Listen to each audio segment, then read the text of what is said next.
Hi everyone, I'm Greeno. Welcome along to day 21 of Help Will Come Tomorrow, our survival game set in the Siberian wilderness in 1917, where these four folk sat around a currently not lit bonfire have escaped from a derailed train that was attacked by some local renegades. They're trying to survive until they can find a way to either escape or help comes to rescue them. As you can see here from this icon at the top, the Renegades are still very much hot on our tail, so we need to try and do something today to try and get them off the scent a little bit. Let's get into it.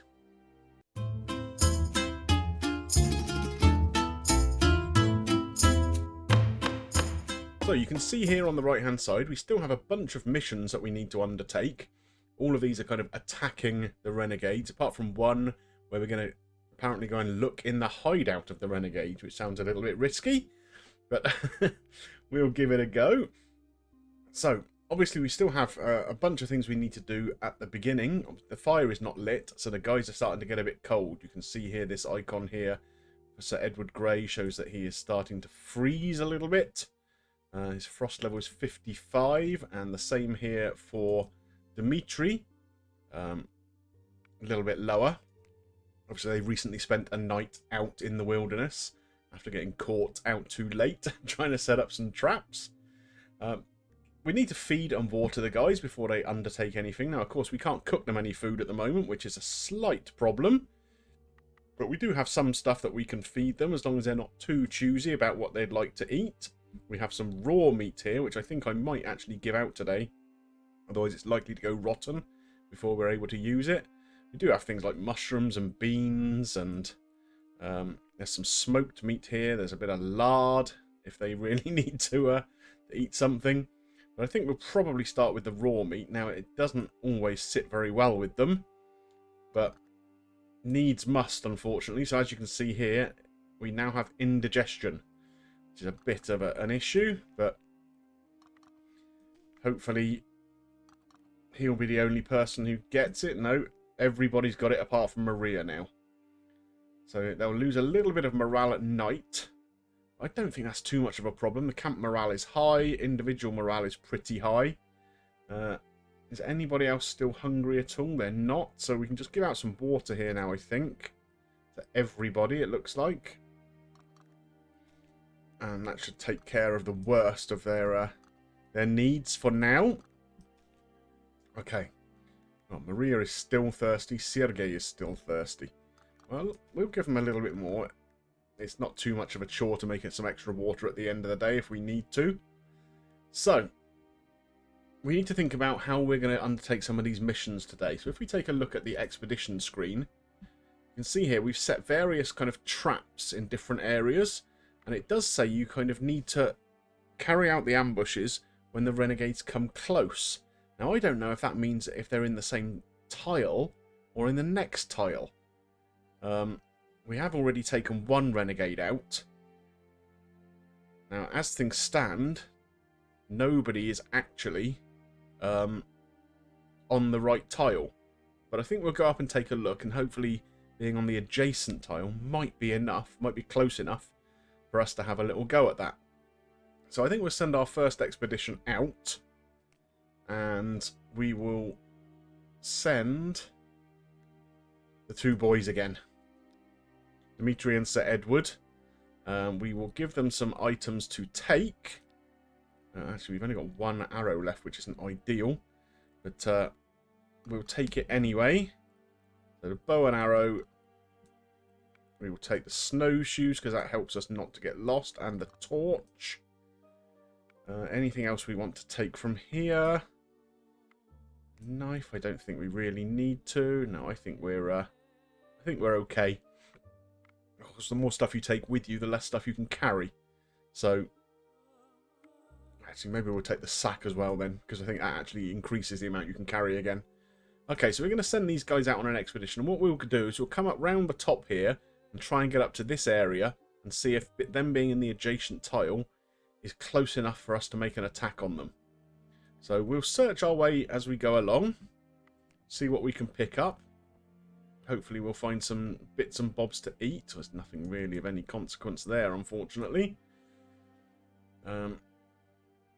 Do we want to go the longer way around here? It's not really longer, is it? So let's go that way. Just keep away from the Renegades if we can. Very little, again, of any interest. But we'll pick it up. We can always drop things if we don't need them and find something more interesting as we go along. So we've lost one action point from Dimitri there. Again, nothing very interesting. We quite often find stuff up here in the burnt cottage that's a bit more valuable. I think we may well have done most of the stuff up here. There's some vodka, a rag, and a bandage. We'll take that. Okay, we're pretty low on action points. But let's come into here and see. I don't think we can do anything, can we? Because they're not right on that tile, which is a bit of a problem. I was hoping we might be able to actually attack them, but it seems not. So I guess we're just going to have to return to camp, which is a bit of a shame. Uh-oh, what's happened here? The frosty fog and the halo that accompanies it are certainly spectacular, but you would prefer to admire them from a safe camp, not from the middle of the forest. Snow has covered most of the landmarks you know. Because of the icing, you rarely leave clear footprints. It's the perfect recipe for getting lost. Oh no, we've got lost. We took the snowshoes, we took the torch. We're not supposed to get lost. When you pass, the characteristic drifts again. It becomes clear that wandering blindly is a waste of time and strength. You need to find a sheltered place and wait out the fog, or maybe all night. So do we gather some brushwood and light a makeshift campfire? Well, that's probably not very wise, is it, with so many rebels around? So it's better not to be conspicuous and not lose strength. So let's do that. You find a place sheltered from wind and snow. After removing the frost from the ground, you can sit in this shelter for several hours without risking getting cold to the bones. Unfortunately, the fog didn't let go until the evening. You will wander again in the morning. So this is a second night out for these boys. That is not going to help them in terms of feeling a bit chilly. Now, I wonder if it's worth us taking another little expedition out here with the remaining guys in the camp and see if we can get down into this cave. I mean, I guess most of the renegades are out here, aren't they? I mean, they're everywhere. How many lots have we got? 1, 2, 3, 4, 5, 6, 7, 8. 8 of them around. So maybe, if we go back to the camp, we can send these guys out on an expedition and see if we can get into that cave. That might be a good time to try and look in there while it's possibly unguarded. Let's give it a go. So, these two really like each other. They really trust each other, which I guess has got to help. Now, I think somewhere I saw that you need to take the rope with you for this. So we'll do that. We might take the knife as well. Don't think there's any point in us taking anything else. And let's see how they can get down there. So coming down this way is risky, so maybe we need to take a little bit of a more circuitous route. So let's come over here. Might as well take a quick search while we're there. Absolutely nothing there. Okay. It's a little bit dicey in here, I'd have thought, but... Oh, so we've never even been to this carriage here. It's dangerous, unfortunately, so I think we'll probably give that a miss. Oh, what have we got here? This is... Oh, hang on. You are doing rounds in search of safe places for the watch or ways to contact the rail employees. You walk with your heart in your mouth. The track is clearly visible here, so the thugs that derailed the train may come here at any time. Unfortunately, after a short time, you find blood traces leading to a nearby ditch. Your worst scenarios turn out to be true. The bodies of 2 elderly railroad guards were knocked down there. This place is not too far from the locomotive. The unfortunates certainly did not travel with you. They must have come from the station in the east. And the handcar? It probably got to the hands of the renegades, because you can't see it anyway. Oh, okay. So, do you remember that mission we had earlier on, trying to see if anyone was coming from the east? Well, it seems that they did at some point, but the renegades intercepted them and have bumped them off. Right, so do we want to get away from here as soon as possible, or check how long time... I think we'll check, because you never know. They might have something on them that will come in handy. So the poor men were probably not armed, because the bandits had slaughtered them with their axes without wasting ammunition. Blimey. In the cold, it's difficult to assess how long ago the murder happened, because the blood clots quickly and the bodies stiffen.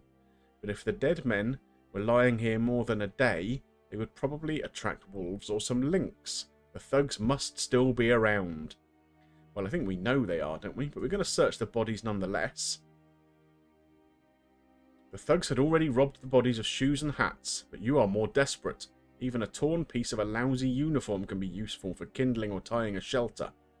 Unfortunately, you can't bury the bodies. It would immediately reveal to the renegades that someone was alive in the area.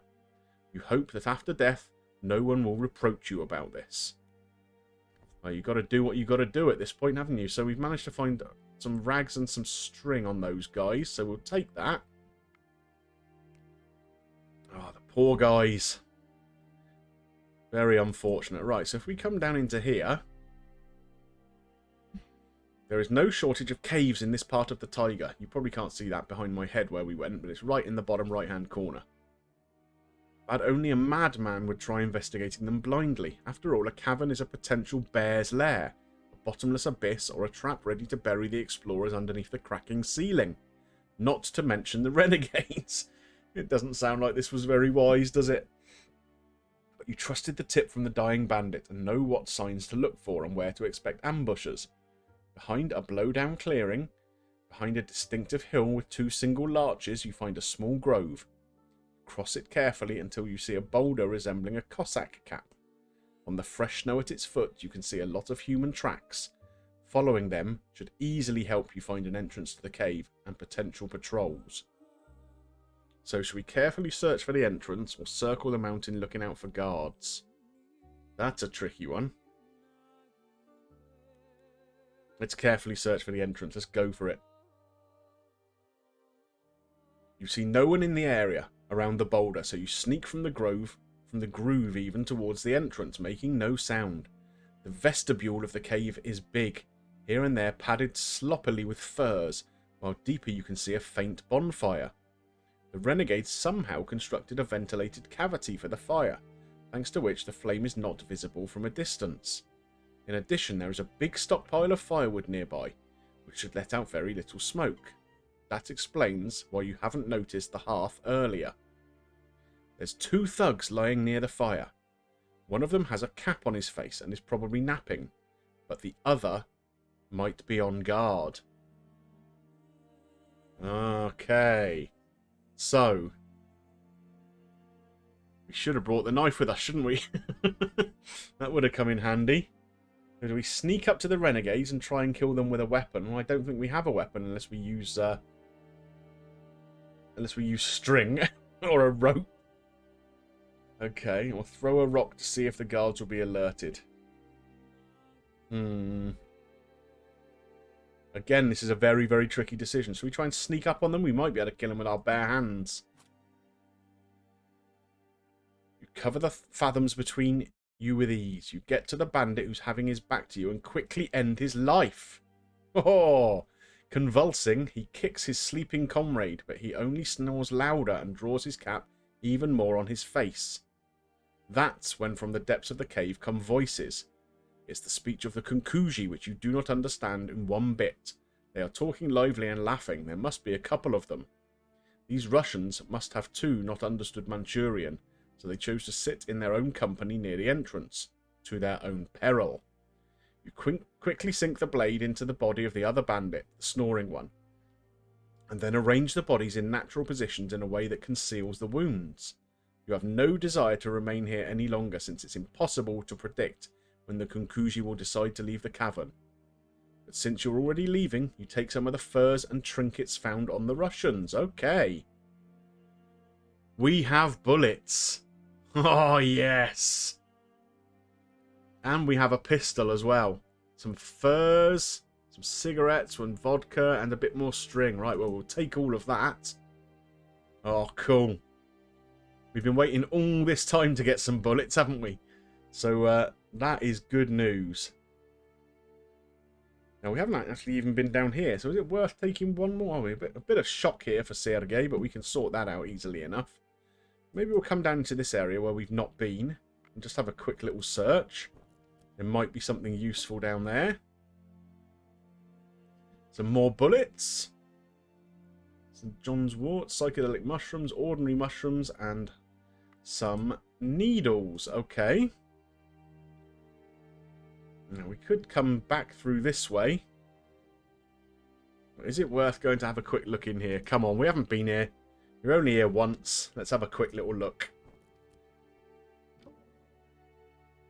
What have we found? Oh, nothing very exciting.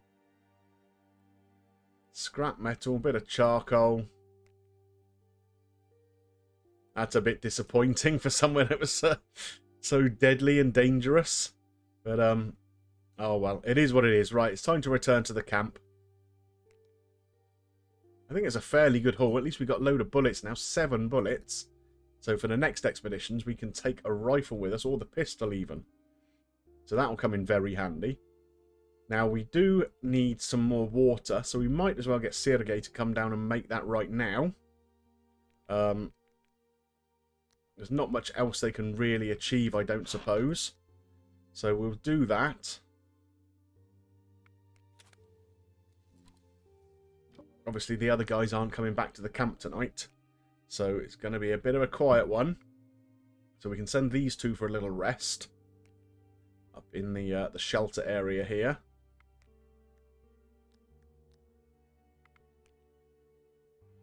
And that is it for the daytime activities, seeing as the other guys are not coming back. So let's get through into the night time. And see what they're going to discuss around the not bonfire tonight. Okay, so unusually, we've only got 3 subjects to choose from. I don't know if that's because we're kind of running out of things to talk about. We've got the gold buckle, brainstorm, or bad dreams. Let's see what this gold buckle is. Why is this section of the route called the gold buckle? Is it just a poetic term for the picturesque surroundings of Baikal? Probably simply because this section connects the tracks on both sides of the lake. Earlier, the cars were transported by ferry, or when Baikal froze, by sleighs. Very knowledgeable, Maria, at times, isn't she? Well, I understood that this is the buckle of this Russian belt. But why gold? Maybe some treasures are being extracted in the area after all. Maybe our attackers have something to do with this. I don't know. This is where the deportees were sent, maybe to work in the mines. But it is said more about gold in the north, in the Lena Delta. You must have heard about the strike of workers from the Lensk, deposits when the military policemen showed exceptional cruelty. This information was probably blown up, or indeed it's a tragic episode. Yeah, we'll stick with the sympathetic approach. Indeed, it's a tragic episode. I don't know much about it, but it was probably mentioned in the newspapers that the mine manager went to court.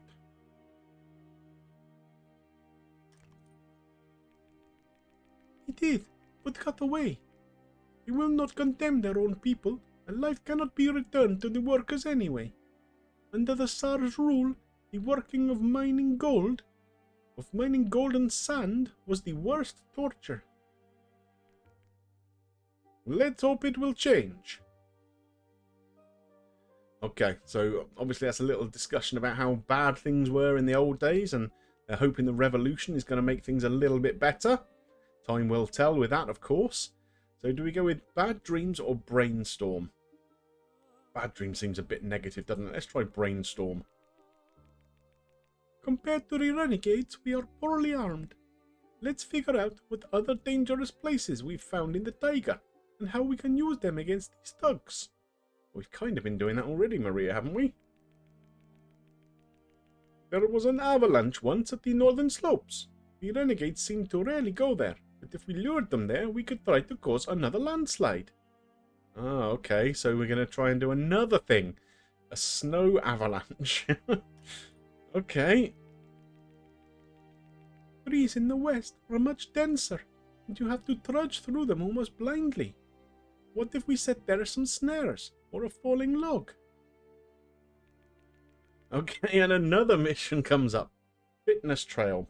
Prepare traps in the dense thicket. Okay. Or a tiger pit. Oh yeah, you're going to get a tiger from.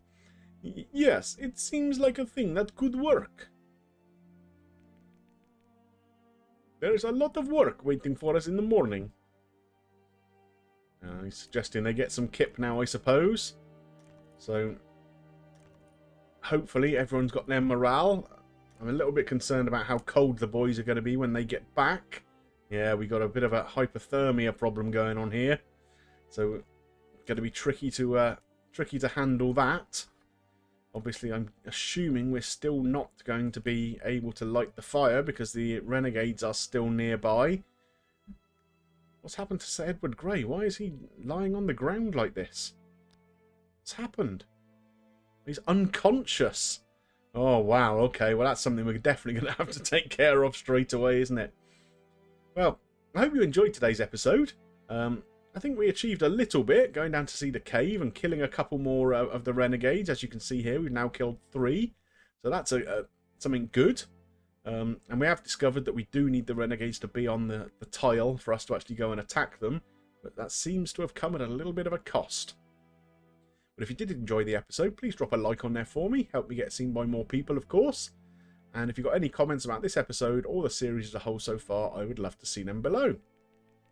And of course, if you're not yet subscribed to the channel, click that button and come and hop on the Greeno bus. There's plenty of room for you all. Just remains for me to thank you for watching, and I will see you soon for day 22 of Help Will Come Tomorrow. Bye for now.